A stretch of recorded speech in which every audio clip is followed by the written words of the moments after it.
Good morning po sa ating lahat. Tayo po ay magpapasimula na sa ating gawain para sa Panginoon sa umagang ito. Um, Inaanyayahan ko po na tayo po ay tumayong lahat bilang paggalang po sa pagbasa ng salita ng Diyos.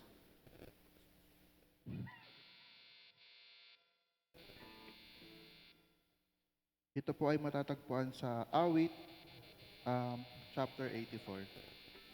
Nasasabik ang lingkod mo, nasa templo ay pumasok. Ang buo kong pagkatao'y umaawit na may lugod. Sa masayang pag-awit ko, pinupuri buhay na Diyos. Panginoon, sa templo mo, mga mayay nagpupugad, maging ibong layang-layang sa templo mo'y nagagalak. May inakay na kalinga sa tabi ng iyong altar.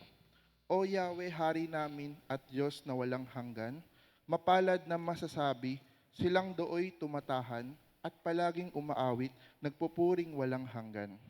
Ang sa iyo'y umaasay, masasabing mapalad din. Silang mga naghahangad sa Siyon ay nakarating.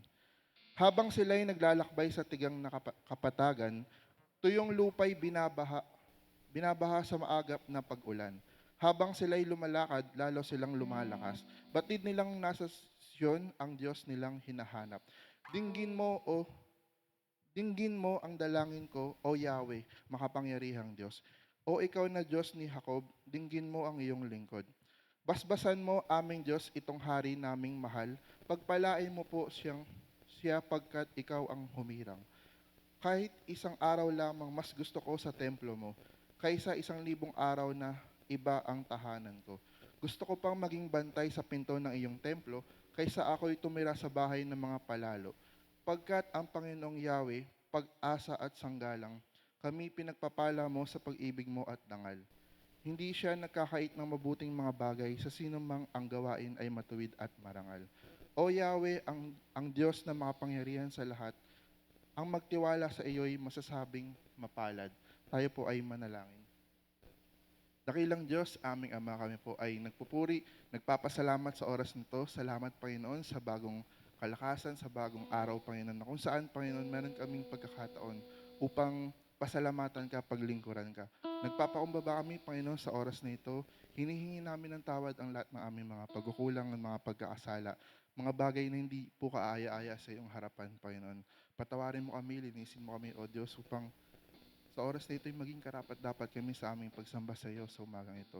Nawa, Panginoon, dalangin namin ang pagsama mo, ang presensya mo ay maranasan ng bawat isa. Ikaw po yung mangusap sa amin, Panginoon, kung ano po yung kalooban nyo para po sa aming mga buhay. Sa iyo lamang po namin inaalay, tinataas ang gawaing ito sa tayong pangalan ng Kristo Jesus. Amen.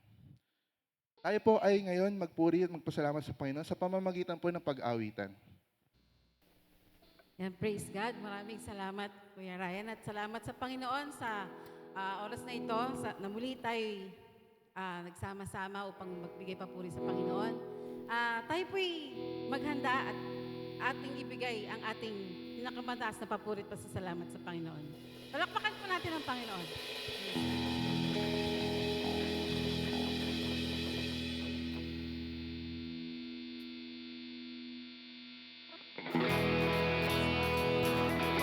Ating pong awitan na ating Panginoon.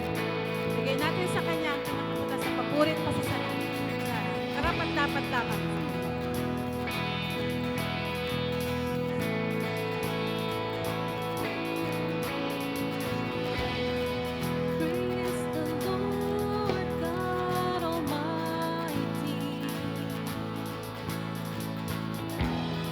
Great is the Lord on high.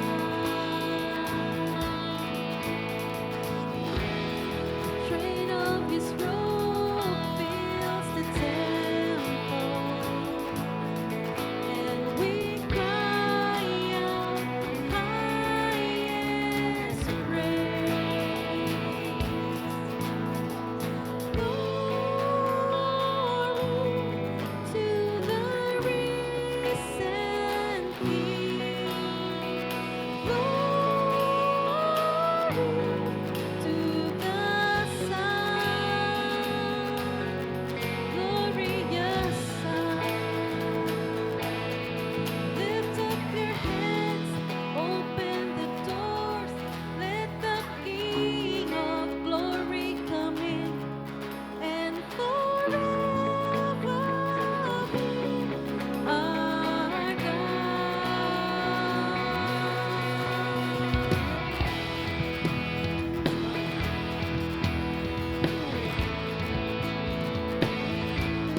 lumalapit sa inyo na may pagpapakumbaba. Humihiling ng inyong pagmamahal, pangunawa, pag-iingat, Lord God. Sa kabila, Lord, ng maraming nagaganap sa buong mundo, lalo na dito sa aming bansang Pilipinas, yung mga trahedya na hindi namin mapipigilan, hindi namin um, masasaklawan, hindi namin akalaing talagang mangyayari, Panginoon. Lord, yung mga matinding pagbaha, matinding pagulan, mga lindol na nagaganap.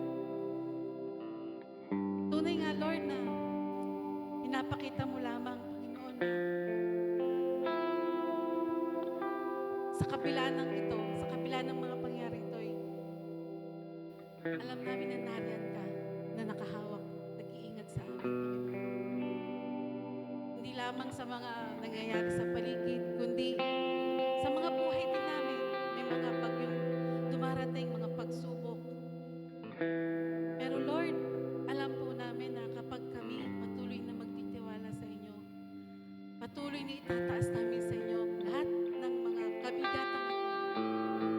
Walang imposible sa inyo. Tunay nga na tutulungan mo kami, tahawakan mo kami.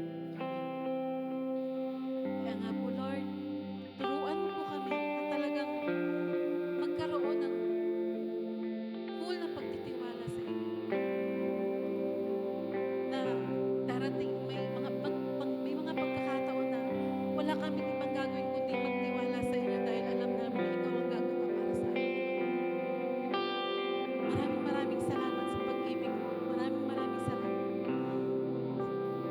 sa pag-iingat mo sa amin. Kaya nga po, Panginoon, kulang ang mga pagsamba namin, kulang ang mga pagpupuri namin na binibigay sa inyo dahil hindi sapat yun, Panginoon. Mga salitang lumalabas sa amin, kundi Lord, ang hangad mo, yung pong puso na talagang titiwala sa inyo. Hallelujah. Mga kapatid, samahan niyo po ako. Tayo po'y magbigay papuri sa Panginoon. Gamitan natin siya ng buong puso. Gamitan natin siya na siya yung ating itatanggal sa ating buhay.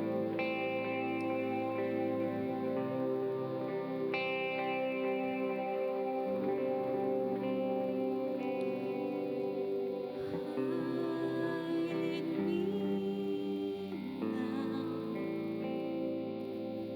under your wings. Cover me within your mighty hands. When the oceans rise and thunders roar, I will soar with you above the storm. Father, you are King over the flood. I will be still and know you are God.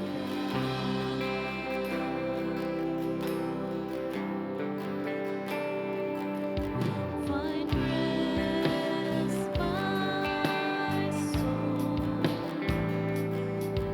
in Christ alone. Know His word in quietness and trust. When the oceans rise and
know His part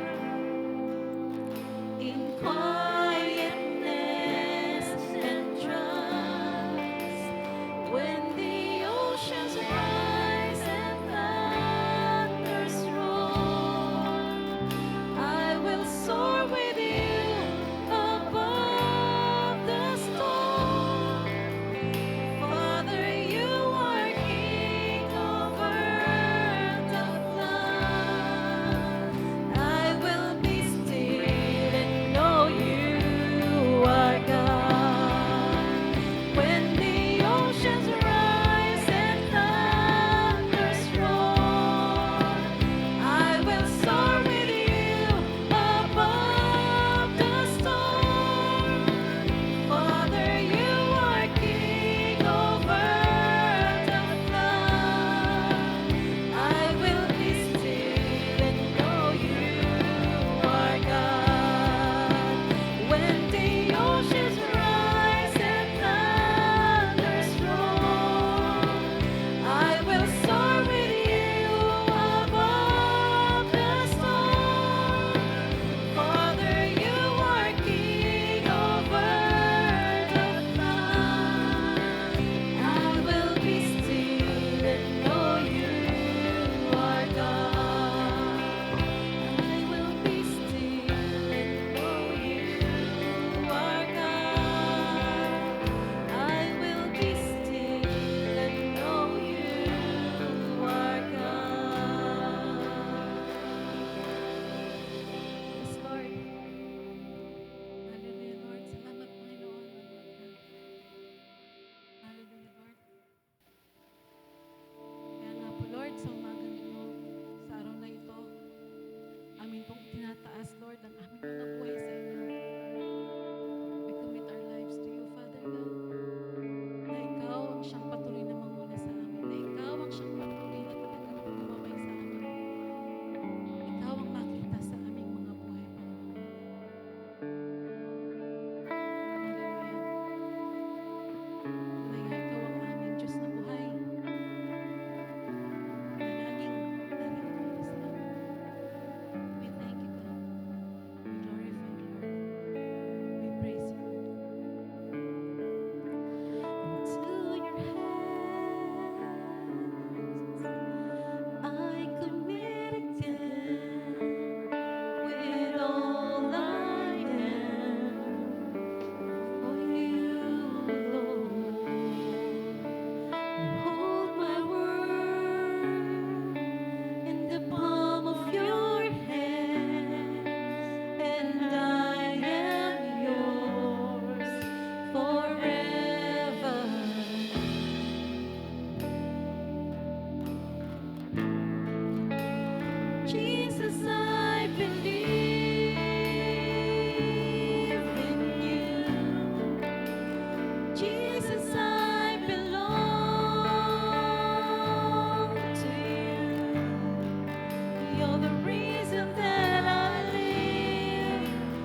Salamat, Panginoon. Palakpakan po natin ang Panginoon.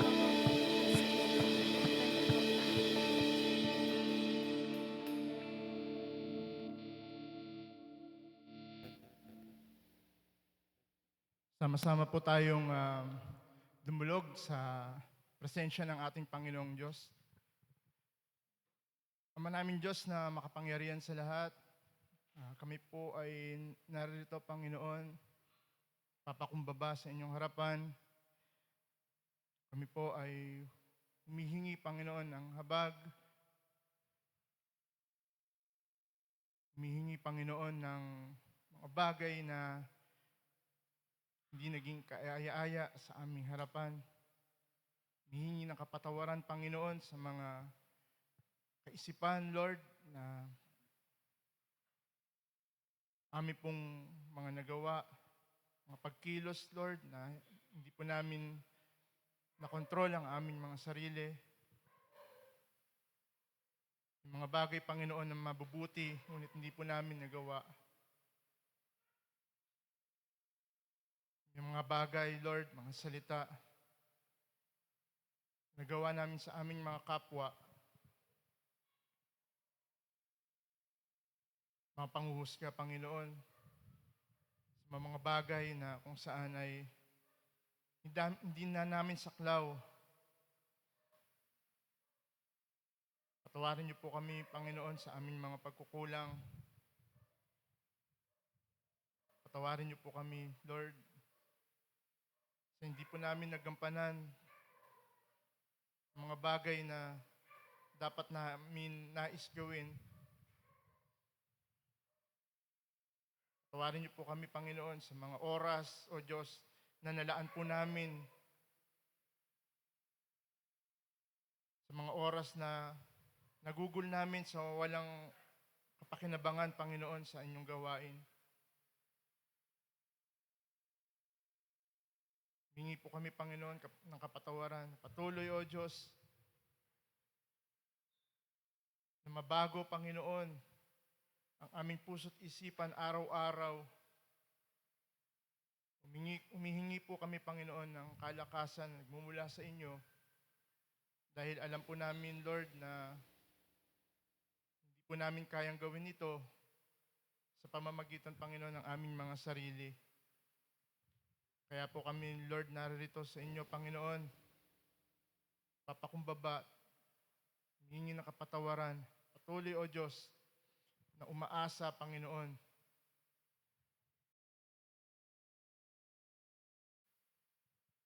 Umaasa, Lord, sa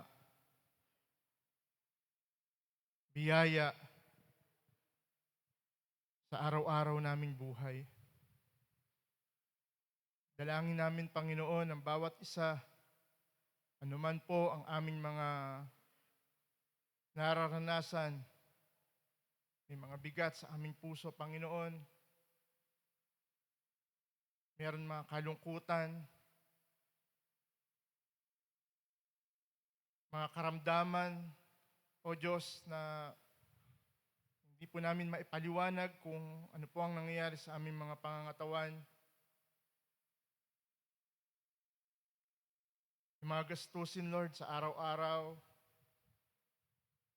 sa aming mga trabaho, Panginoon, sa pag-aaral ng mga bata, sa aming mga desisyon na dapat naming madesisyonan, Lord, gabayan niyo po kami. Samahan niyo po kami, Panginoon, sa aming araw-araw na buhay. Sapagkat alam po namin, Panginoon, na maraming mga bagay na nangyayari sa aming kapaligiran na hindi na namin control, Lord. Maraming mga bagay na nagiging impluensya sa amin, kumakain, Panginoon, ng sistema sa aming kapaligiran. Bibigay, Panginoon, ng mga bagay upang kami po ay mapalayo sa inyo. Tulungan niyo po kami. Tulungan niyo po ang bawat isa po sa amin, O Diyos, na kami po ay maging sentro lang, Lord, sa aming patuloy na pananampalataya, patuloy na kumilala, Panginoon, sa inyo. Lalo po namin kayong makilala. Patuloy, O Diyos, na magpakilala po kayo sa amin, Panginoon, sa buhay po namin araw-araw. Salamat, O Diyos, sa bawat salita, Panginoon, na aming naririnig. Salamat, Panginoon, sa iyong salita na amin pong nababasa araw-araw. Patuloy, Panginoon, na nagpapaalala sa amin. Nagbibigay, Panginoon, ng pag-iisip sa amin na kami yung nagagawa na sa mga maling bagay. Salamat, O Diyos, dahil naririto, Panginoon, ang iyong salita na dumudurog sa aming mga puso, dumudurog sa matitigas, Panginoon, na aming mga pag-iisip at bagay na ginagawa sa araw-araw. Salamat, O Diyos, dahil patuloy na ang iyong banal na Espiritu ay kumikilos sa amin. Patuloy na nagbibigay sa amin ng pagtitimpi.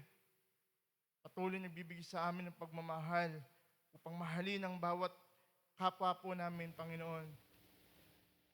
Maraming salamat po dahil sa pamamagitan nito, Diyos, patuloy kaming nababago araw-araw sa aming buhay. Salamat, Panginoon, sa mga bagay o sa mga taong nagagamit ninyo, Lord, upang kami po ay pagpalain. Patuloy po kaming mabless, Lord, sa aming araw-araw na buhay. Salamat din, Lord, sa kalakasan, pisikal, spiritual na pinagkakalob niyo po sa bawat isa. Sapagkat kami po ay patuloy na naririto, nananampalataya. Kami po ay naririto na nagiging matatag, malakas, Panginoon. Sa patuloy na paglaban namin sa araw-araw na buhay. Salamat po. Dahil nariyan po kayo, patuloy na gumagabay po sa amin. Dalangin din po namin, Panginoon, ang mga bagay na nangyayari sa aming kapaligiran. Sa mga lindol, Panginoon, na amin pong naranasan. Sa mga tao, Panginoon, na nagkaroon ng bagay na nawala ng mahal sa buhay. Nawala ng mga bagay, Panginoon, na meron po sila. Nawala ng tirahan, kagamitan.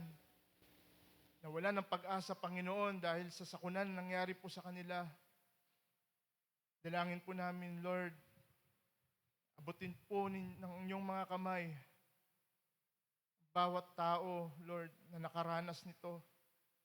Nakaranas ng mga bagyo, Panginoon, na dumating sa aming buhay. Nakikita niyo po, O Diyos, bawat tao na lumuluha, bawat tao na nahihirapan, bawat tao na nawawalan ng pag-asa dahil sa mga sinapit sa kanilang buhay.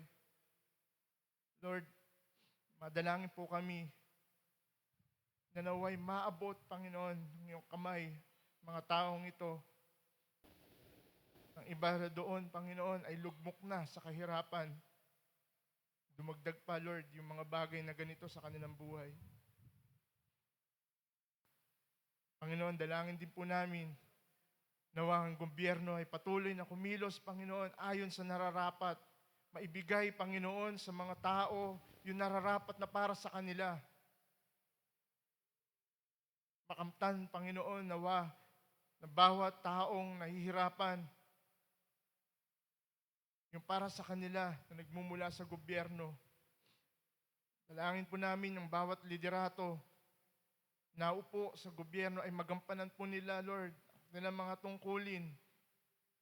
Buksan niyo po ang kanilang mga kaisipan na hindi lamang pansarili, Lord, ang kanilang maisip, kundi, Panginoon, magampanan nila yung tungkulin at inatang ninyo para sa kanila. Upang sa ganun, Lord, ang bawat isa ay maabot, bawat isa ay magkaroon, Panginoon, ng kasaganahan at magkaroon ng pansimula sa kanilang mga buhay. At ang pag-asa na yun, Panginoon, ay makita nila, lalo makita nila ang pag-ibig nagmumula sa inyo. Gamitin niyo po, Panginoon, ang bawat isa, Lord, upang patuloy po kaming nakakaranas ng pagmamahalan na nagmumula sa inyo. Maraming salamat po, O Diyos, sa bawat panalangin po namin na aming dinudulog sa inyo, Lord. Dahil alam po namin, Panginoon, naririnig niyo ang aming mga sigaw. Naririnig niyo po, Panginoon, ang aming mga tinig na dumadalangin sa inyo. Nakikita niyo po yung mga luha, Lord, ng aming mga mata. Kita niyo po ang bawat puso na sugatan, Panginoon. Ngunit umaasa, Lord, at meron pong pag-asa. Dahil alam po namin, Panginoon, na nakikita niyo po kami. Nababasa niyo po ang aming isipan, puso't isipan, Panginoon. Kaya sa umagang ito, Lord, lahat ng aming panalangin sa aming mga puso, Lord, hindi man namin ito mabanggit. Kami po'y nagtitiwala na ito po'y inyong nababatid, Panginoon. Dalangin din po namin ang aming iglesia na patuloy, O Diyos, na kayo po ang magpuspos, Panginoon, sa amin. Patuloy po kayong kumilos sa amin, naaayon, Panginoon, at direksyon po na nagmumula sa inyo, mula sa aming mga pastor, Panginoon, sa bawat liderato, Panginoon, ng aming iglesia. Ganon din po, Panginoon, ang nalalapit po naming planning, O Diyos, para sa susunod na taon. Gabayin niyo po, Panginoon, ang bawat liderato ng aming iglesia, bawat isa, Panginoon, na patuloy, O Diyos, na hindi po kami tapat lamang sa aming iglesia, kundi lalong-lalo na, Panginoon, tapat na nagmumula sa inyo. Tapat, Panginoon, sa inyo, tapat sa inyong mga salita. Sa ganun, Panginoon, lahat ng bagay na aming pong magagawa, ito po ay nagmumula at ito po'y nais ninyo na aming magawa sa aming iglesia. Maraming salamat din po, Panginoon, sa buhay ng bawat isa. Salamat po dahil may mga bagay man kaming mga kanya-kanyang mga suliranin, pinagdadaanan. Narito po kami, O Diyos, patuloy, Panginoon, nagiging matatag sa pamamagitan, Panginoon, ng iyong biyaya. Salamat din po, O Diyos, sa bawat maririnig naming mensahe ninyo ngayong umagang ito. Dahil alam po namin, O Diyos, bawat salita na aming naririnig, ito'y pagpapala nagmumula sa inyo, higit man sa lahat ng bagay. Maraming salamat din sa may mga kaarawan, anibersaryo, Panginoon, na kanilang mga kasal. Sa bawat tao, Panginoon, sa bawat isa po sa amin, na mayroong kanya-kanyang hiling, Panginoon, sa inyo, naway dinggin niyo po, O Diyos, ang aming mga panalangin. Maraming salamat, Ama. Ang lahat ng ito po ay aming dalangin sa pangalan ng aming Panginoong Hesus. Amen. Makakaupo na po muna tayo, mga kapatid. Praise the Lord that tayo po ay nasa pangalawang linggo na ng ating tema, which is Everyday Integrity. And praise the Lord dahil kahit paano nakakaranas tayo ng maaraw na panahon sa kabila ng napakatagal ng mga pag-ulan-ulan, na kahit yung mga trabaho, mga gawain, pati yung mga ministries, na nababago rin ang schedule. And the Lord is good dahil meron tayong pagkakataon na ma-enjoy pa rin ang araw. At habang tayo po ay magkakasama ngayon, we pray that the Lord will lead us. And I pray, kagaya ng prayer ni Kuya Bobot kanina, na ang bawat mensahe ay mapapahinggan ay pagpapala mula sa Diyos. And I hope na maging blessing ito sa ating, although napaka-challenging po ng ating topic, Everyday Integrity. In fact, ang title po ng aking mensahe sa umagang ito is Inside Out Integrity. Ano yun po yung inside out? Yung mula sa loob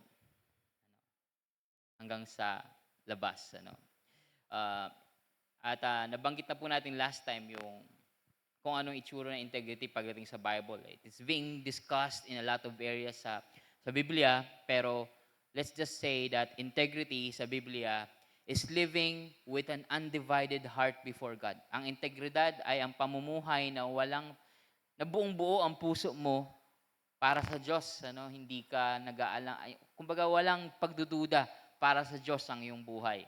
And also practicing honesty, tapat ka, fair in all dealings, ano, and being faithful in small and unseen things kahit na hindi ka nakikita, kahit inside, ano, you are also faithful, and keeping a consistent character in both private and public life, ano.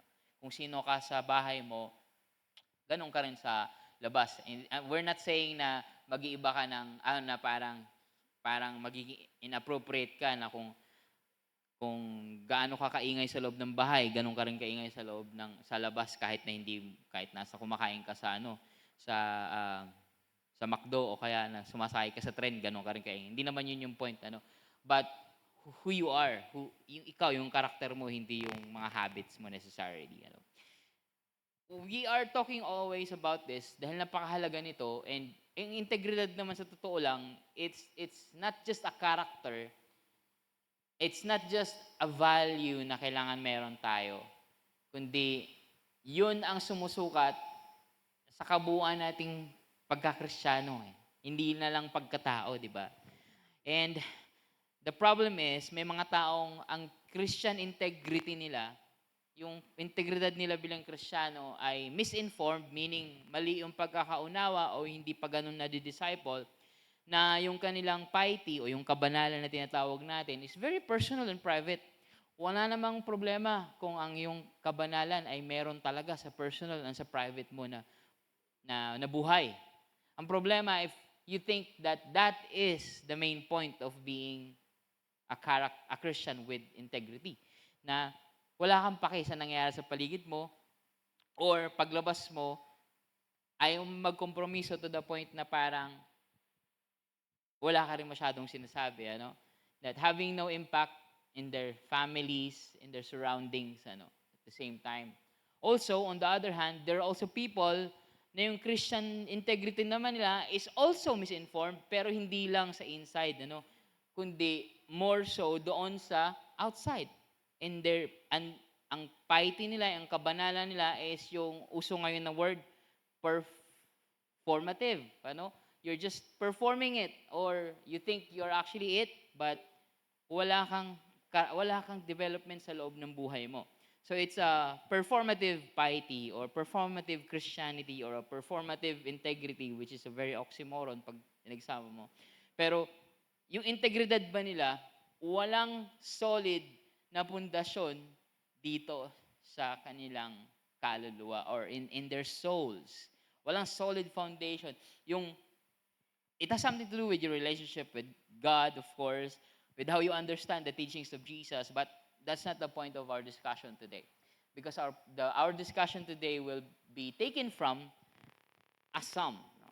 Isang awit mula sa Psalm 101. No?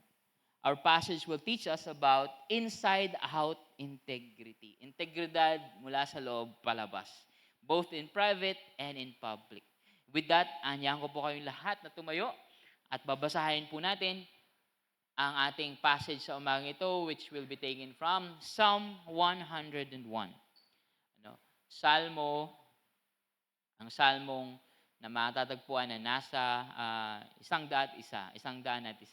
101.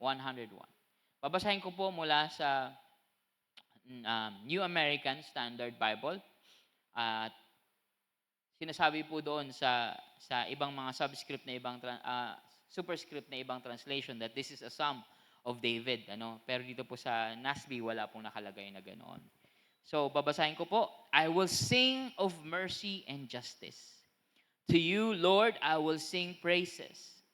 I will carefully attend to the blameless way. When will you come to me? I will walk within my house in the integrity of my heart. I will set no worthless thing before my eyes. I hate the work of those who fall away. It shall not cling to me. A perverse heart shall leave me. I will know no evil. Whoever secretly slanders his neighbor, him I will destroy. I will not endure one who has a haughty look and an arrogant heart. My eyes shall be upon the faithful of the land, that they may dwell with me. One who walks in a blameless way is one who will serve me. One who practices deceit shall not dwell within my house, and one who speaks lies shall not maintain his position before me. Every morning I will destroy all the wicked of the land, so as to eliminate from the city of the Lord all those who do injustice. Makaupo na po tayo mga kapatid. Nasisense nyo napaka-strong ng language. Ano? This is one of those psalms na papapatanong ka, paano ko ito i-apply? Kasi papatay siya eh. I will eliminate, no? I will destroy. I will, sabi niya dito, I will not endure, no? Hindi niya ito tolerate. Well, we must always take into mind na this is a psalm, this is a song. It shouldn't be taken literally in a sense na hindi mo siya necessarily gagawin kung ano sinasabi ng kanta. Kundi yung attitude ng sinasabi dito, yung ating i-adapt. And at the same time, this is one way of expressing our righteous anger sa mga kasalanan at sa mga kasamaan na yung imbis na gawin mo, idudulog mo na lang sa Panginoon. And the Lord will guide that child of God how to deal with the problems na binabanggit niya dito. And at the same time, we should take this as a psalm na naka-attribute kay David. Ibig sabihin, makikita naman natin, this is a psalm na naka-attribute for someone o to someone na nangunguna, such as a leader or a king or an elder or a governor sa panahon nila. So, natural, nasa kakayanan ng isang hari o ng isang leader ng community ang mag-dispense ng judgment. And some of their judgments na makikita mo dito. So, it does not necessarily mean na yun din ang gagawin natin kasi hindi yan yung konteksto natin. So, we can view this from David's perspective dahil sinasabi dyan sa ibang translation. But for broader application, we will look at it mainly from a leader's perspective. Kasi lahat tayo somehow makaka-relate. In one way or another, meron tayong leadership role sa iba't ibang bahagi ng buhay natin. Sabi ni John Goldingay, isa sa mga commentary na pinagbasehan ko, ang title niya dito is Leadership with Integrity. Now, it talks a lot about integrity and being able to lead. At mula dito, sa integrity, as of psalm na ito, yung salitang integrity, dahil nabanggit ko nga, napakaraming translation o napakaraming salita sa Biblia mula sa Old and sa New, sa Hebrew and sa Greek na tinatranslate to integrity. But they're all related. And dito, ang ginamit is yung word na tom. Tom. Na related din siya sa word na tamim, na tinatranslate madalas as either blameless or righteous or perfect. At itong tom, madalas din siya tinatranslate either as perfect or blameless as righteous or a person with integrity. So it's very similar sa pinag-usapan na natin last time na ang integrity is about being whole. Being whole, being blameless, being without spot, or yung tinatranslate nga na perfect, which is, para sa akin, unhelpful yung perfect kasi marami tayong connotation about being perfect. And madalas ginagamit ito sa mga sacrificial animals. Na it should be something whole, walang sakit, blameless, walang defects sa pangangatawan ng isang hayop. But when ina-apply natin to sa isang tao, it means na mataas ang kanyang integridad. Wala kang masasabi sa kanya. Or kung meron man, it's something na no-overcome ng kanyang humility, ang kanyang pagsuko sa Panginoon at pakikinig na sa ibang tao para matulungan siya magbago at matulungan siya mag-grow. So we're not talking about, in a sense, literal perfection. Literal na blameless. Wala namang ganun na tao. Kahit naman yung mga tinatawag na the perfect sacrifice ng mga animals, hindi mo masasabing perfect ang animal. That nothing and no one is perfect. But for the sake of our discussion, it means mataas na kalidad ng ating karakter. Fairness, equality, and consistency sa buhay ng isang taong sumusunod sa Diyos. And although itong salmo nito ay para sa isang political or community leader sa panahon nila, maaaring nating i-apply ang mga itinuturo tungkol sa integridad sa sarili nating mga konteksto, kagaya na sinabi ko. Kung ikaw ay isang magulang, are you a father, a mother, or kung ikaw ay nagtuturo, or kung ikaw ay business owner, o kung ikaw ay manager sa iyong kumpanya, or anumang posisyon na may hinawakan kang responsibilidad, lalo-lalo na ng mga tao, or any person with the responsibility to influence people, to lead people, to serve people. So makikita natin dito yan. Although I will try as much as I can na umiwas na mag-reference sa current natin situation natin with our politicians. Pero anong gagawin ko? Ito yung direct na sinasabi ng Biblia. It talks about leadership. And our government leaders would do well to reflect on this passage. So hindi natin to sinasadyang mag-refer kung sakali mang i-allow ng Holy Spirit na mag-refer ako tungkol sa politicians. But this is what it's actually saying about integrity of leadership. So in this psalm, it affects the whole person from the inside out. From his consciousness to his community. Mula sa kanyang soul hanggang sa kanyang sovereign rule. Mula sa kanyang mind hanggang sa kanyang minamanage na mga tao. So first, we talk about integrity in private. Integridad sa loob-loob mo, sa immediate sphere mo, or kaya mas personal, So it's about committing to God's ways in a very personal matter. Yung integridad na private is more about yung pag-devote mo sa sarili mo, yung pag-commit mo sa sarili mo, yung pagsiseryoso mo para sa mga kapamaraanan o katuruan o sa kalooban ng Diyos. We first see dito sa verse 1 to 4, sabi niya, whoever, I will sing of mercy and justice. I will sing of mercy and justice. To you, Lord, I will sing praises. And then sabi niya, I will carefully attend to the blameless way. Yung blameless na yan, yung sinasabi kong tamim na word na it can be translated also into integrity. So, I will carefully attend or study or dispense or i-apply mo yung blameless way. And sabi niya, when will you come to me? Now, this is a person who is a leader who is really devoted sa Panginoon. Kaya, it's right to also say na this could be David, yung devotion sa Panginoon, to sing praises, at hindi lang basta yung awitin na, I will sing of your love forever, pero hindi naman natin na-apply, But this is something really serious kasi ang kanyang inaawit ay hindi lang mga magagaan na bagay. Sabi niya, I will sing of mercy and justice.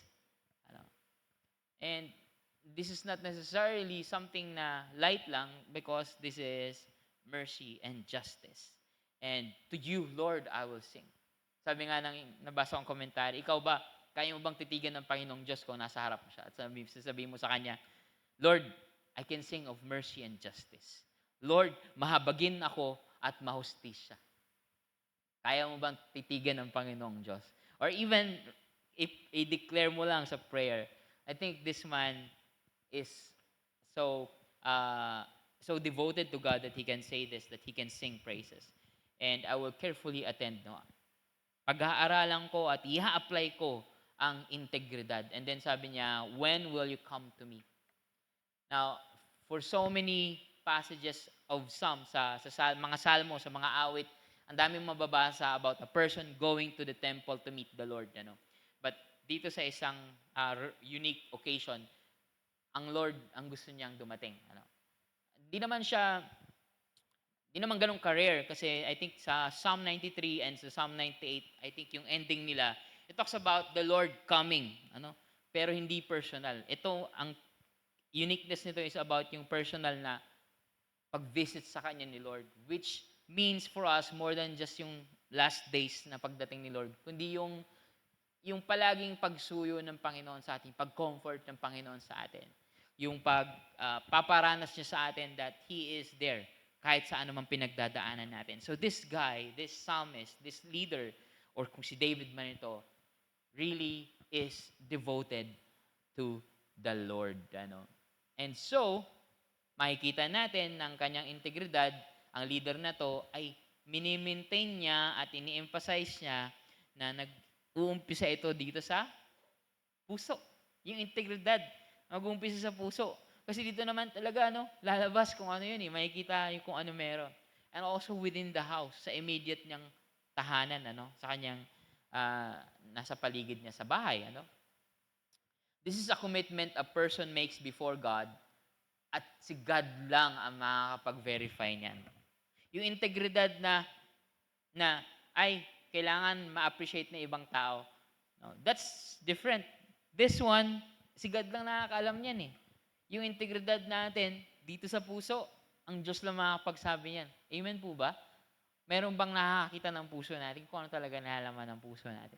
Si God lang makakapag-verify niyan. Kaya lang hindi natin pwedeng i-justify yan kung ang nasa labas na nakikita ng ating pamumuhay taliwas. But here, it starts of course from the inside, from the heart. And therefore, makikita natin dito, maahati natin ng salmo, na merong private and public na integrity. So verse 1 hanggang 4 at verse 5 hanggang 8. 1 hanggang 4 yung private, 5 hanggang 8 yung public. And unang-una makikita natin dito sa verses 1 and 2 is the commitment to inner integrity. Integrity is not something na nangyayari lang na wala tayong kinalaman.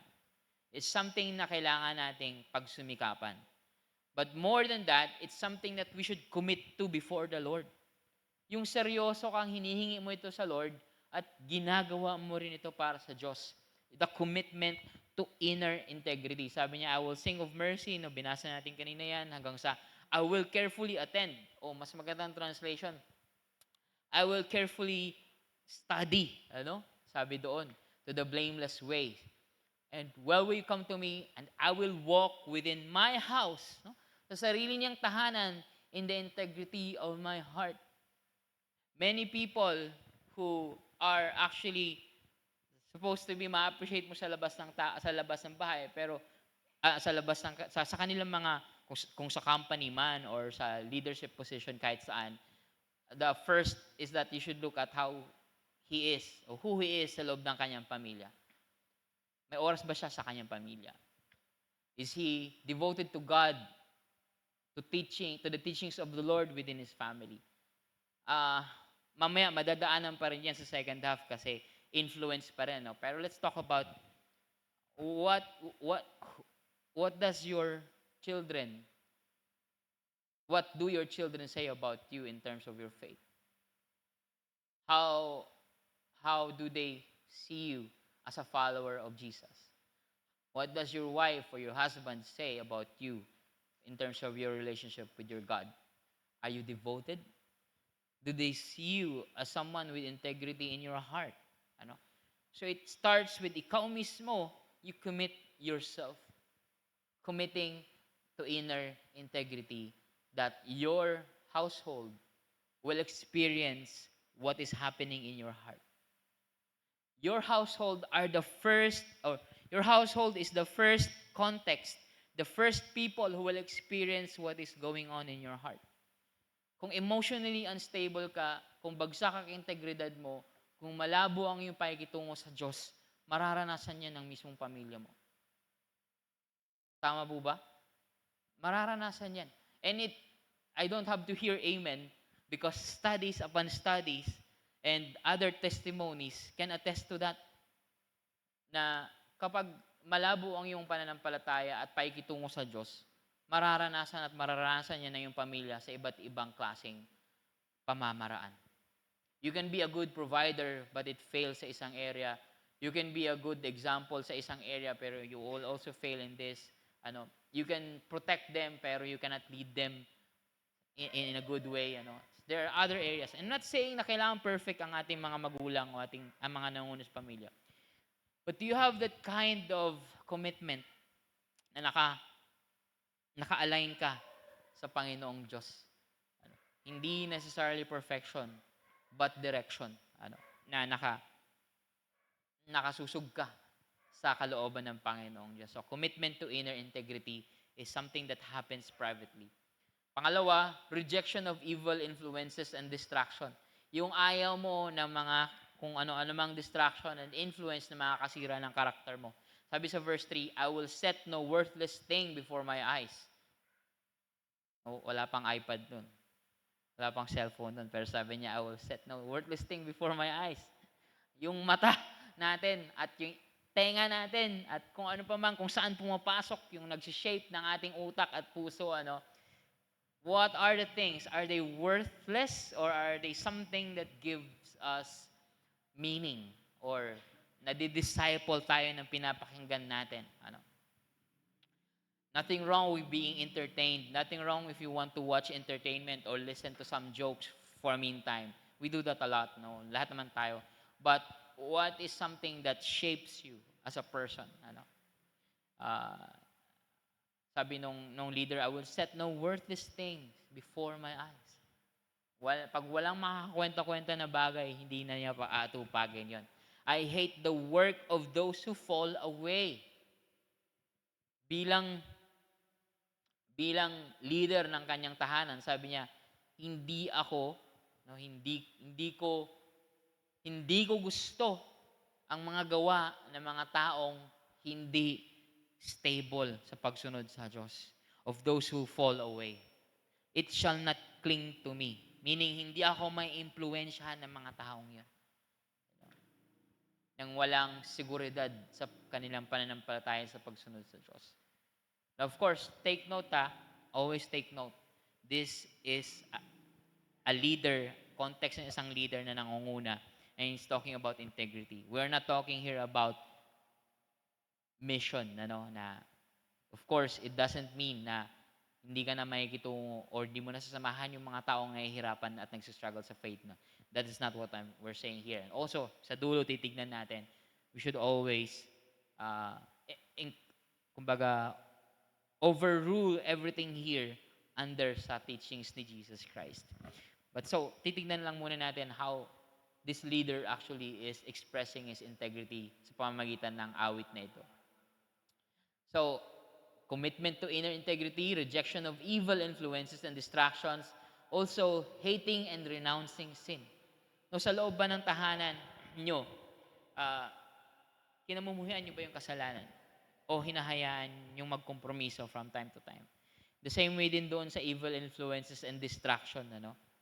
Sabi sa verse 4, a perverse heart shall leave me. I will know no evil. Now, if sa puso natin, ini-entertain natin ang kasamaan, it will also flow out doon sa ating mga kasama sa tahanan. And then, there, we will see na we are no longer hating and renouncing sin. We are introducing it to our hearts and introducing it to our houses. That begins to creep in and yung integridad natin mapapahamak. When we don't hate and we don't renounce sin. Okay lang yan kasi kailangan natin ito ngayon. So, when we compromise from time to time, when we are influenced by evil, when we get distracted as a person and then as a family, then there's no hating and renouncing of sin. Then, it begins to dominate our hearts and dominate our household. Mga kapatid, integrity in private means ensuring that our faith is real and not just for a show. Hindi siya performative. This is revealed dito sa devotion ng ng psalmist sa verse 1 and 2. Sabi nga niya kanina na binasa natin na I will sing of mercy and justice. It expresses a devotion na yung pag-awit niya is just a symbol ng desire talaga or an expression ng desire ng kanyang heart para sa Panginoon. And something na masasabi ko rin dito, well, how do we define bad influence? How we define sin? How we define distractions? Makikita natin dito yung I will sing of mercy and justice. Mercy and justice. Most of the time, sa mga translations sa English ng Bible, na paghihiwalay yung righteousness and yung justice. Na to the point na masyadong nafo-focus yung righteousness at nami-misinform tayo ng mga translations at ng traditions na ang righteousness is something private. Pero sa Biblia ay pinagpapalit-palit yung righteousness and yung justice kasi sometimes it uses the same words. So it means na yung righteousness is also justice. So if ang ating kabanalan ay nagpapabaya sa katarungan at sa katuwiran sa ating sarili at sa ating pamilya at sa ating paligid, that's not a biblical justice. That's not a biblical righteousness. Kung nagpapabaya ka na hinahayaan mo ng kabaluktutan ng moralidad at ng righteousness at ng justice sa paligid mo, it's not that way. And why am I emphasizing kapaligiran? Because Israel was founded as a nation by God with a covenant that is set for a nation, for a group of people. Everything na kailangan nilang sundin is something to be done within the context, if not for a family, for a community. So it has always something to do with relationships. So holiness ideally cannot be done without other people. Hindi ka pwedeng maging banal na solo flight ka lang. Kasi that is how integrity, that is how mercy and justice is defined sa Old Testament. So, why am I saying that? Kasi dito nagmula ang kanyang awit eh. I will sing mercy of justice. Anong klaseng integridad ang meron ka? It's not kabanal-banalan na walang masabi sa'yo, walang maipintas sa'yo, pero wala ring maramdaman at maranasan sa'yo. It's kabanalan na punong-puno ng habag at hustisya. It's full of mercy and justice. That's the integrity that we should seek from God and apply in our hearts and into our homes, and hopefully as we go about our days sa mga araw-araw natin nakakasalamuha, which we will also talk about dito. So, that's integrity na sinasabi dito. It demands that yung tao o yung leader controls their personal life. Kasi you know na anong nag-influence sa'yo. Sabi nga niya, ayoko ng bad influence, ayoko ng distraction. You control your personal life, your learning. You reject anything that contradicts God's ways, and you're not wanting to be influenced by people with bad character. Now, sa panahon ngayon, paano ka ba nakokontrol na ibang bagay o tao sa pag-iisip mo? Are you sure you're aware kung ano nangyayari sa timeline ng Facebook mo? Are you sure you're aware kung paano ka ini-influensyahan ng misinformation, ng disinformation, at ng mga kung ano-anong mga opinion?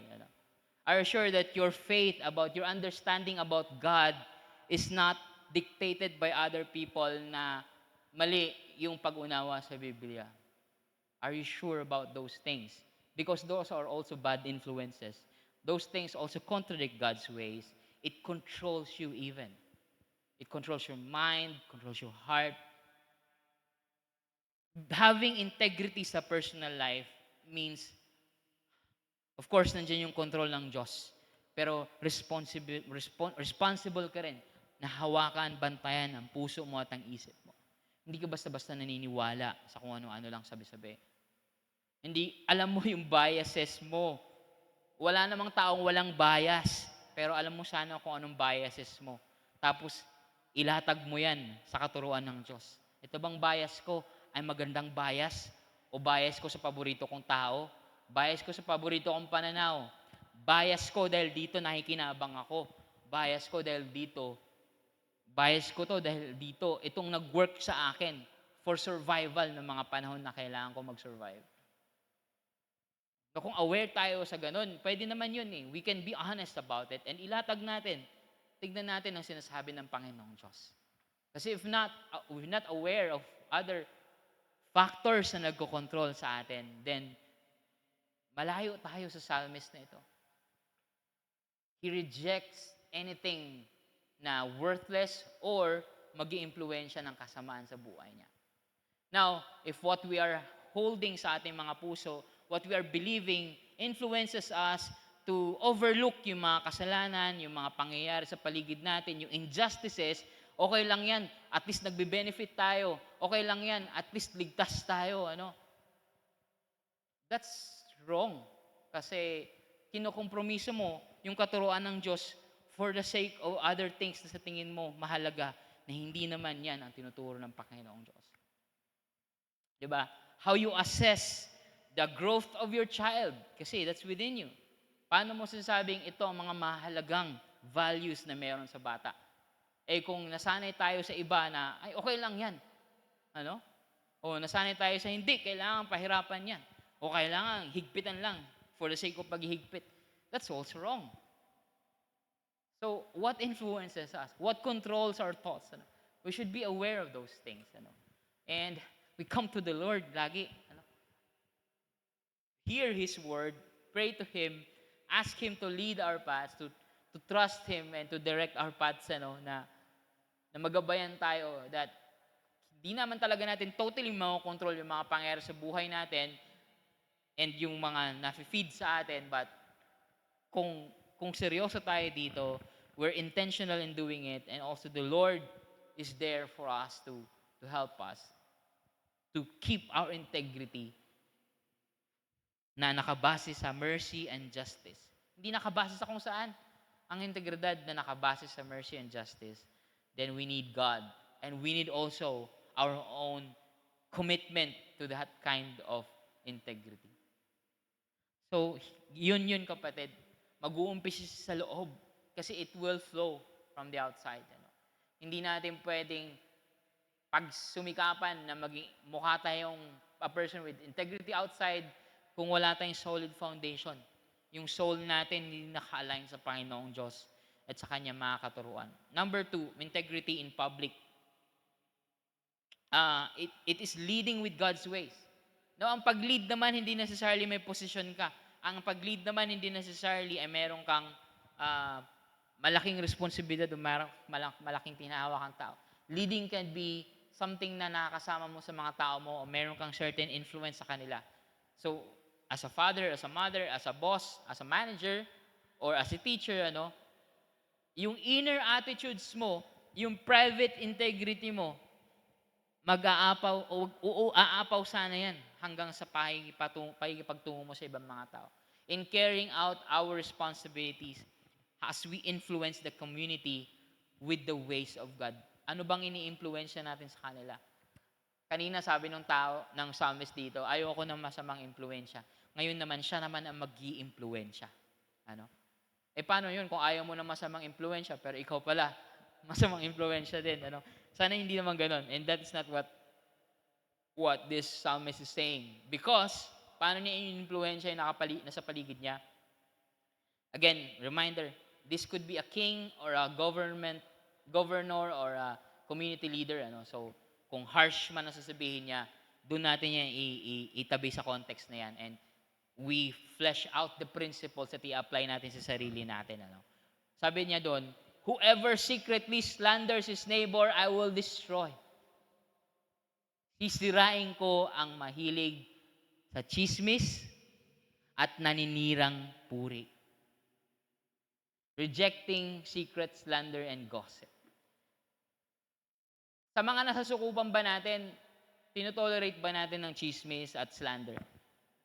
Now, this is very tricky, kasi sometimes we talk about other people's lives so that we can pray for them. Tama? Also, so that how we can help them or how we can guide them or we can understand their situation.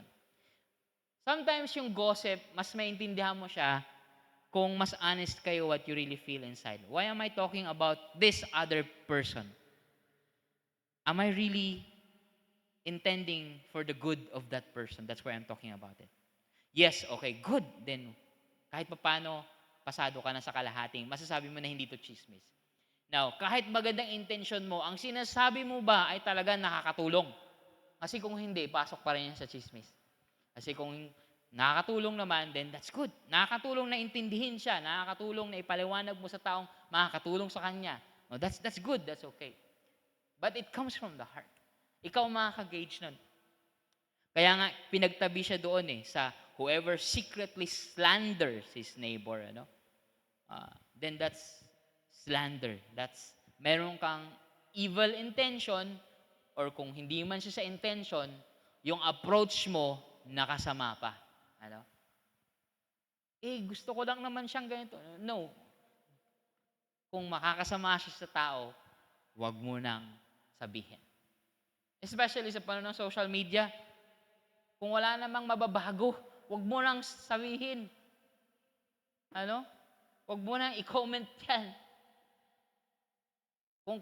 Kung nag-gather tayo, if it's really private, if it's really personal, wag na nating i-declare. Guide din siguro sa atin sa VCFC group chat, yung mga prayer requests natin, sometimes it can be confidential. So, you don't have to say everything naman. Kasi, sa kabilang perspective naman, don't also allow yourself to be open to slander. So, kung hindi naman necessary yung mga detalye, huwag mo na ibanggitin. Kasi hindi mo masasabi yung puso ng lahat na nakakasama natin. It should protect yourself also from gossip. Pero that's besides the point. This is the responsibility of the leader and the tao na sinasakupan nila. Are we tolerating gossip among us? Are we tolerating slander? Kasi kung hindi, then ako as a leader o kayo as a parent or tayo as a parent, we're not doing well sa integridad. Kasi hinahayaan natin ang slander, ang paninirang puri sa loob ng ating nasasakupan. Pangalawa, encouraging against arrogance and pride. Sabi sa 5b, I will not endure or I will not tolerate one who has a haughty look, pride, and an arrogant heart.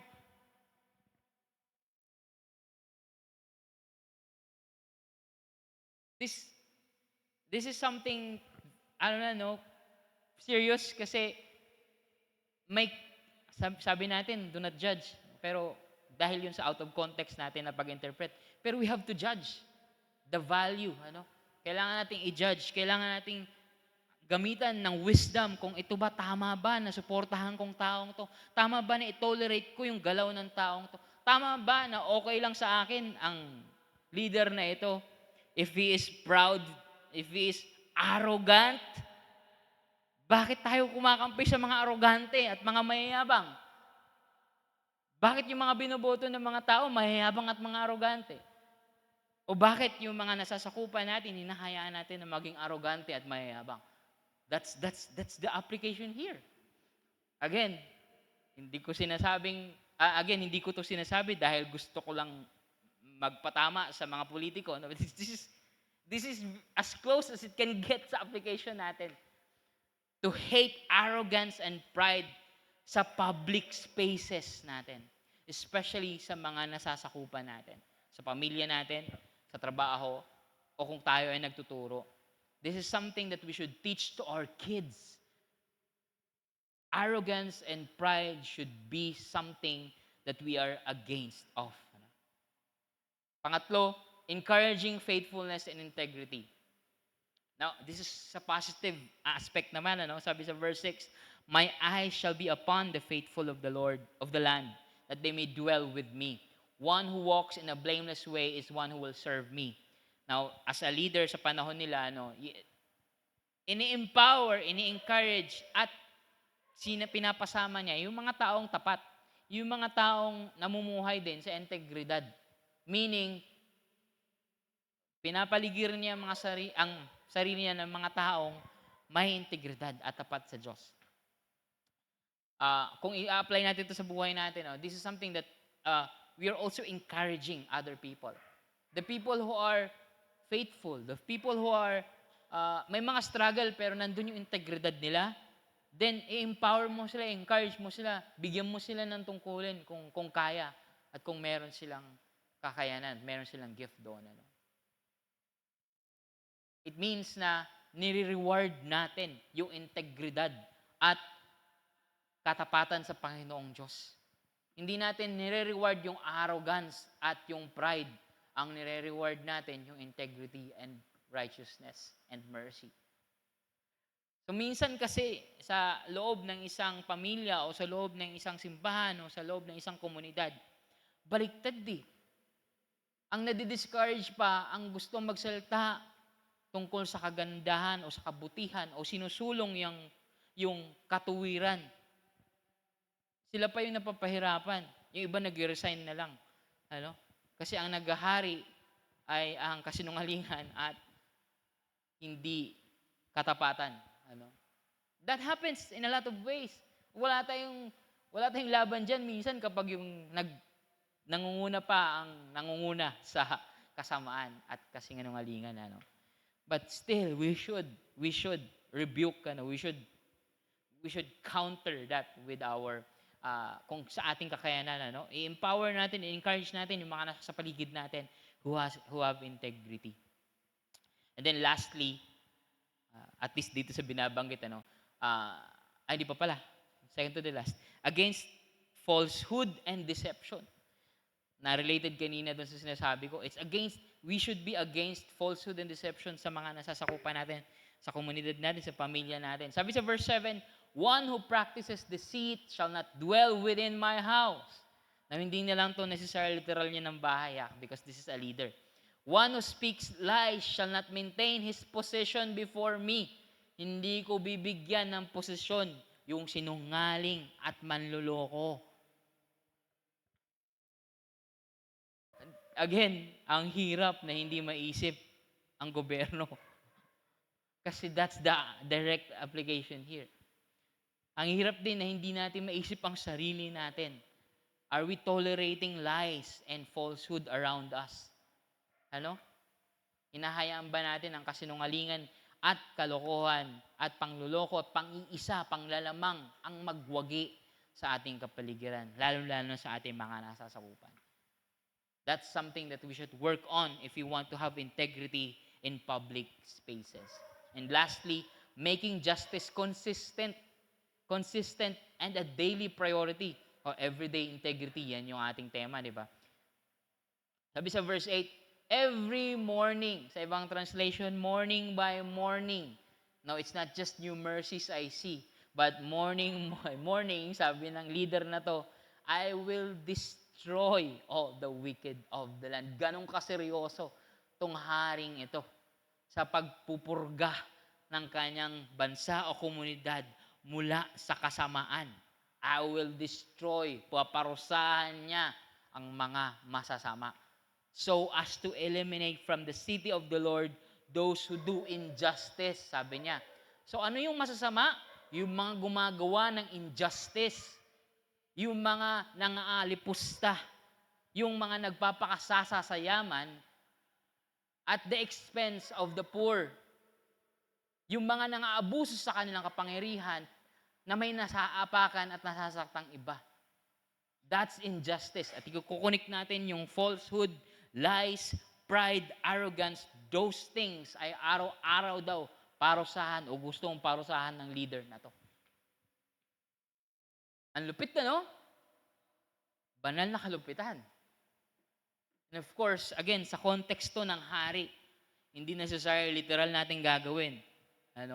Na destroy yung word na gagamitin natin. But it only means na wag nating i-tolerate yung mga bagay na yan to make justice consistent sa iba't ibang bahagi at kung gaano mang kalaki o kaliit na bagay, and also daily priority every morning.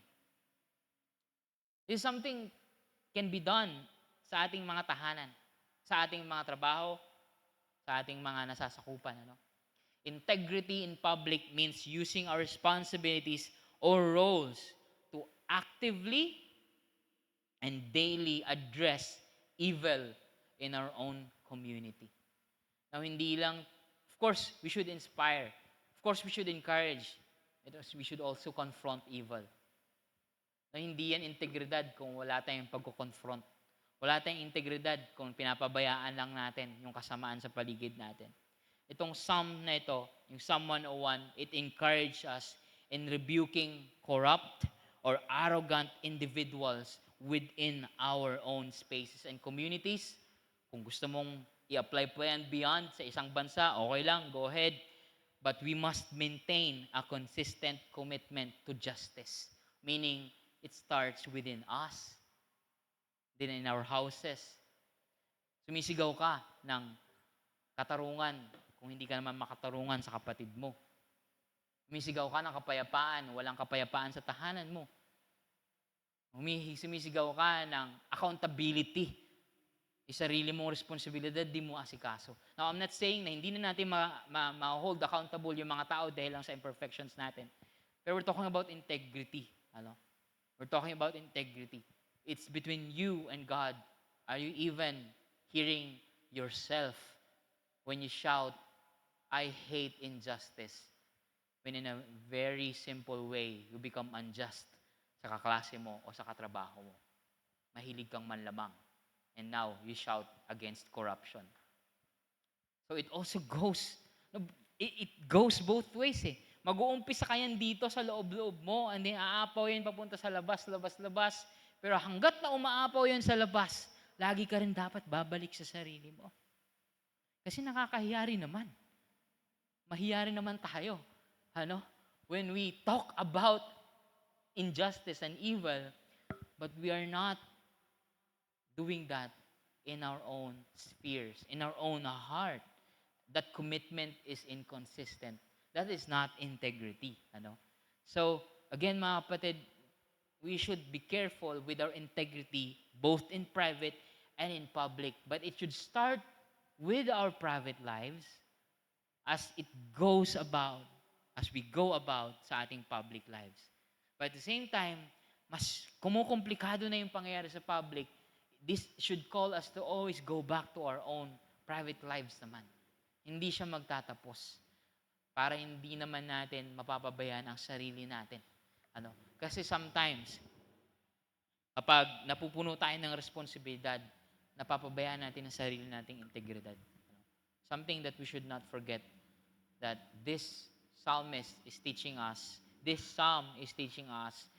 to start always with a devotion to the Lord by your own, with your own and in your own context. So itong salmo na to, napakahalagang challenge sa atin. It's a very crucial challenge for us. Bago natin silipin yung ibang tao, it's a very crucial challenge for us whether we lead our family, our businesses, our companies, or our churches even. It's a very important challenge.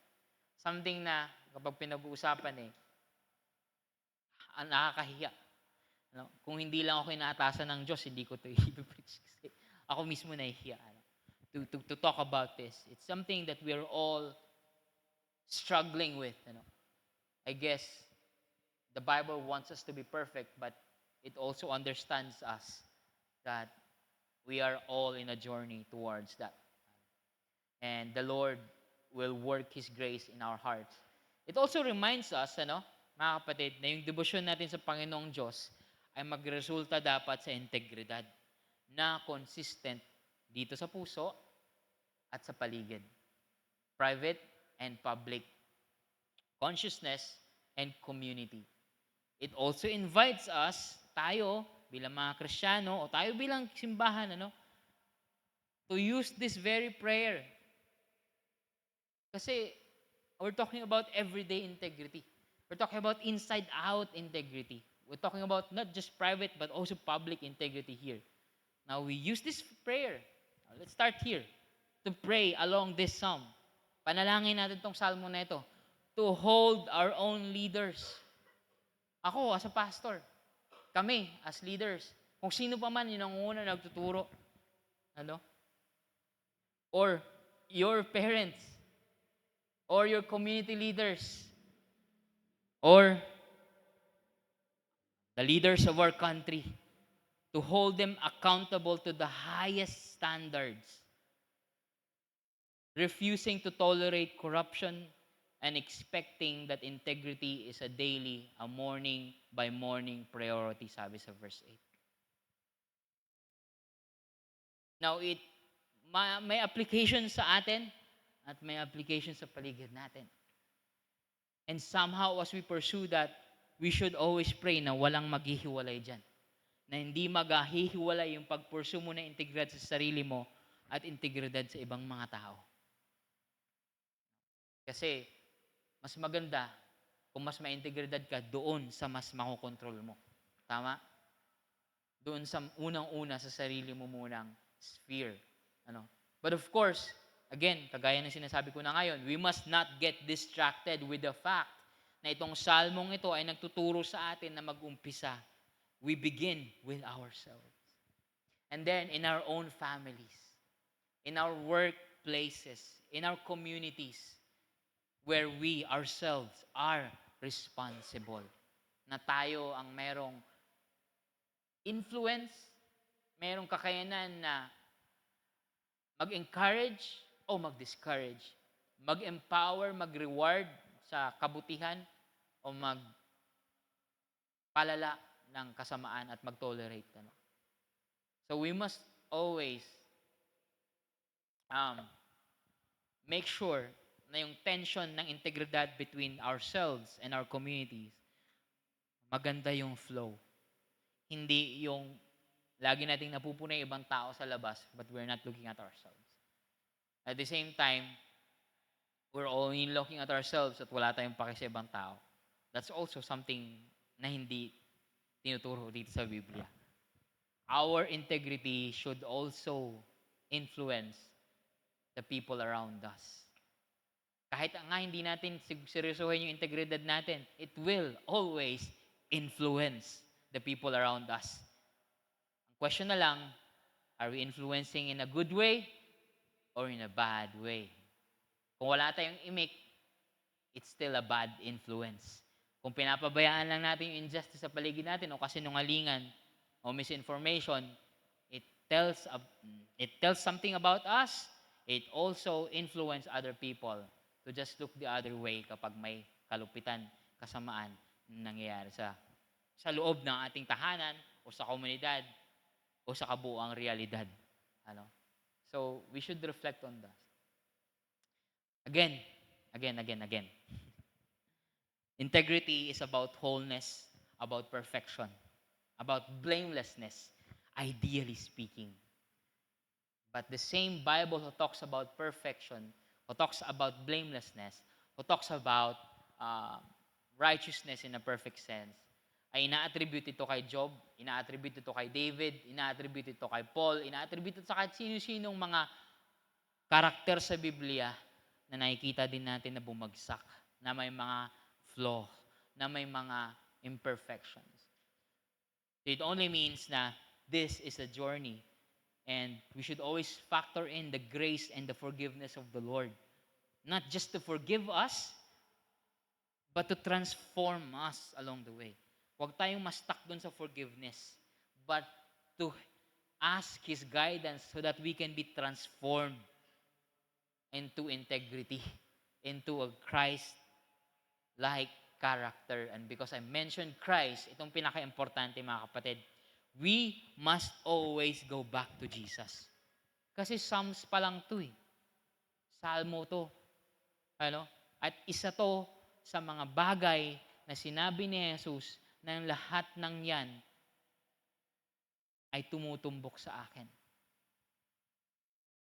And at the same time, sabi ni Jesus, ang lahat ng yan ay kanyang tinupad. Finulfill. All of those things, lahat ng sinasabi sa Bible, kasama yung integridad, kasama yung specific passage na ito, it points to Jesus. Tinuturo si Jesus. But at the same time, si Jesus din sinasabi niya, natupad kong lahat yan. So meaning, mga kapatid, kung gusto natin maging tapat, magkaroon ng integridad, magkaroon ng katuwiran na isinusulong nitong salmong ito.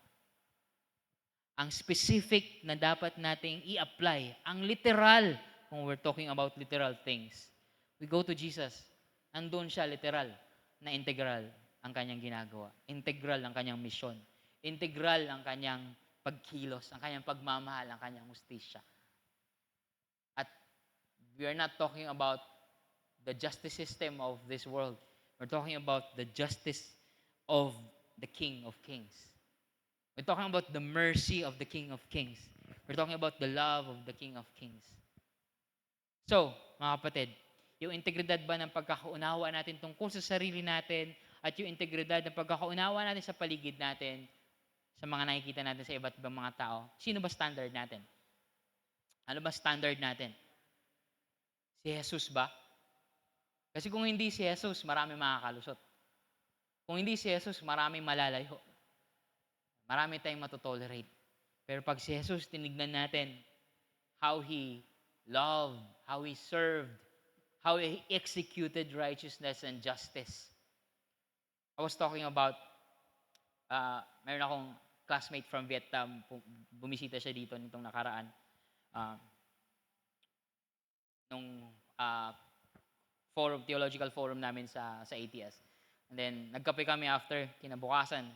And we're talking about our ministry sa labas, sa society, sa community. And na-emphasize ko yung pagtulong sa mga naabuso at mga nahihirapan. Ano? And sabi niya, well, that's good. Tama yun, naniniwala ako na the gospel enables us to help the poor, the needy. Ano? Pero at the same time, bumabalik daw siya sa salitang repentance. Kasi lahat naman daw makasalanan, whether mayaman o mahirap, komportable o hindi komportable. At ang panawagan daw ay panawagin sila na mag-repent papunta sa Panginoong Diyos dahil lahat naman makasalanan. Tama. Amen. But at the same time, again, tingin tayo kay Jesus. Yes, everybody sins.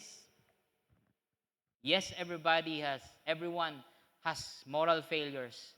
Yes, everyone has a responsibility, and we are being called, every one of us is being called to repent. At when we look to Jesus, doon mag-iiba.